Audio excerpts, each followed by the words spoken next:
Dnes vám predstavím niektoré z kníh, ktoré vydáte v mojich videách a často sa na ne pýtate. Ich autorom je Vojtech Majling, slovenský fotograf, milovník a zberateľ slovenskej ľudovej kultúry. Prvá je Slovensko, rodný môj kraj.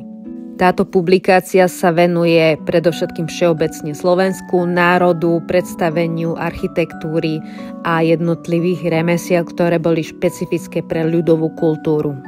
Druhá kniha je U nás taká obyčaj a táto kniha sa venuje tradíciám rozdeleným podľa ročných období. Túto knihu ste zatiaľ videli v mojich videách najviac. No a posledná knižka je novinka v mojej knižnici a volá sa Tá dala mamka, tá dala dcéru a je to kniha, ktorá sa venuje svadbe a svadobným tradíciám. Keďže bol predovšetkým fotograf, texty čerpal z rôznych zdrojov od rôznych známych etnológov. No a ešte mám od neho aj skvelú kuchárskú knihu, kde zozbieral takisto tradičné slovenské recepty. Ak sa venujete slovenskej ľudovej kultúre, tieto knižky by nemali chýbať vo vašej knižnici.